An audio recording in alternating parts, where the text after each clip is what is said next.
Maoist పార్టీకి కోలుకోలేని దెబ్బ తగిలింది. ఆ పార్టీ అగ్రనేత గెరిల్లా ఆపరేషన్ లో ఆరితేరిన కేంద్ర కమిటీ సభ్యుడు, దండకారణ్య స్పెషల్ జోనల్ కమిటీ కార్యదర్శి, మోస్ట్ వాంటెడ్ మద్వి హిడ్మా పోలీసుల ఎదురుకాల్పులో హతమయ్యాడు. హిడ్మాతో పాటు ఆయన భార్య కూడా చనిపోయింది. వీరిద్దరితో పాటు ఇంకో నలుగురు చనిపోయారు. వీరంతా కూడా ఛత్తీస్గఢ్ రాష్ట్రంలోని సుక్మా జిల్లాకు చెందినవారు. ఏపీలోని అల్లూరి సీతారామరాజు జిల్లా మారేడుమిల్లికి 5 కిలోమీటర్ల దూరంలోనే నెల్లూరు గ్రామం అటవీ ప్రాంతంలో ఉదయం 6:30 నుంచి 7 గంటల మధ్యలో ఈ కాల్పులు జరిగాయి. ఇతనిని పట్టిస్తే కోట్లలో రివార్డ్ ఇస్తామని చెప్తుంది గవర్నమెంట్. అసలు ఎవరి ఈ హిడ్మా, ఎందుకు ఇతని కోసం పోలీసులు వెతికి మరీ ఎన్కౌంటర్ చేశారు? సో ఈ విషయాల గురించి తెలుసుకుందాం రండి. 1974లో ఛత్తీస్గఢ్ రాష్ట్రంలోని సుక్మా జిల్లా పూవర్తి గ్రామంలోని మురియు తెగలో ఇతను జన్మించాడు. అక్కడే ప్రాథమిక పాఠశాల 5వ తరగతి వరకు చదివాడు. అతనికి 15 సంవత్సరాల వయసులో దక్షిణ బస్తర్లోని పీపుల్స్ వార్ గ్రూప్ ప్రభావం చాలా ఎక్కువగా ఉండేదట. ఈ టైంలోనే ఆ గ్రూప్ లో హిడ్మా జాయిన్ అయ్యాడు. ఇతనికి హిందీ, గోండి, తెలుగు, కోయ, మురియా, బెంగాలీ భాషలు చాలా బాగా వచ్చు. 1996లో పామేడు రేంజ్ కమిటీలో సభ్యుడిగా చేరాడు. 2002లో డివిజన్ కమిటీ సభ్యుడిగా నియమితులయ్యాడు. 2009లో people liberation guerrilla army battalion commander గా ఎదిగి చాలా కాలం పనిచేశాడు. 2014లో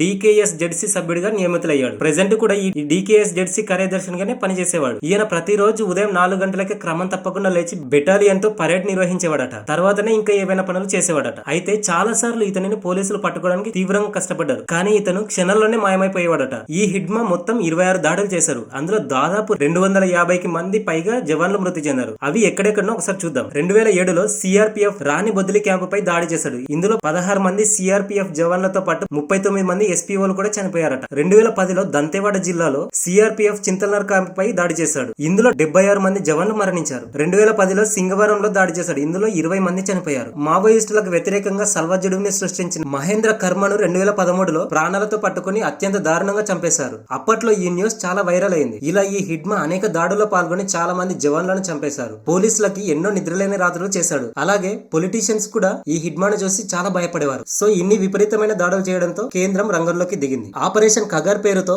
మావోయిస్టులను ఏర్పరయడం కేంద్రం స్టార్ట్ చేసింది. అందులో భాగంగానే ఈ హిడ్మాను కూడా చంపేయాలని ఫిక్స్ అయ్యారు. ఛత్తీస్గఢ్ లో పోలీసులు ఇతని కోసం చాలా వేగంగా వెతకడం స్టార్ట్ చేశారు. రోజు రోజుకి ఈ సర్చ్ ఆపరేషన్ చాలా విపరీతంగా పెరిగిపోయింది. దీంతో హిడ్మాతో పాటు తన గ్రూప్ కూడా వేరే రాష్ట్రాలకు వెళ్లి తలదాచుకోవడం స్టార్ట్ చేసింది. దానికోసం ఈ ఛత్తీస్గఢ్, ఒడిశా, ఆంధ్రప్రదేశ్ సరిహద్దు ప్రాంతాల్లో ఇతను తలదాచుకోవడం స్టార్ట్ చేశాడు. ఈ హిడ్మా ఆంధ్రప్రదేశ్ మారేడుమిల్లి ప్రాంతంలో ఉన్నాడని ఇన్ఫర్మేషన్ పోలీసులకు తెలిసింది. ఖచ్చితమైన ఇన్ఫర్మేషన్ వచ్చాక సోమవారం అర్ధరాత్రి నుంచే ఈ పోలీసులు సర్చ్ ఆపరేషన్ స్టార్ట్ చేశారు. ఎగ్జాక్ట్ గా మంగళవారం 6:30 గంటలకి ఈ హిడ్మా గ్యాంగ్ పోలీసులకు కనిపించింది. పోలీసులకు కనిపించడంతో ఒకరిపై ఒకరు కాల్పులు జరపడం స్టార్ట్ చేశారు. దీంతో పోలీసులు అందులో 6గురిని ఎన్కౌంటర్ చేసేశారు. అందులో ఒకడే ఈ హిడ్మా. ఈ హిడ్మాతో పాటు తన భార్య కూడా చనిపోయింది. మిగతా కొంతమంది తప్పించుకున్నారట. సో ఈ హిడ్మా ఉన్న ప్రదేశంలో చాలా గన్స్ దొరికాయట. ఈ హిడ్మా ఎంత డేంజర్ అంటే ఇతని కోసం 1.8 కోట్ల రివార్డు కూడా ప్రభుత్వం ప్రకటించింది. అంతేకాకుండా ఇతని భార్య పైన కూడా 50 లక్షల రివార్డు ఉంది. సో ఫైనల్ గా ఈ హిడ్మాను అతని గ్యాంగ్ ని పట్టుకున్నారు. మిగతా వాళ్ళను కూడా ఖచ్చితంగా పట్టుకుంటామని కేంద్రం చెబుతుంది. ఈ ఆపరేషన్ కగర్ లో మావోయిస్టులను మొత్తాన్ని అంతం చేయడమే లక్ష్యంగా కేంద్రం చెబుతుంది.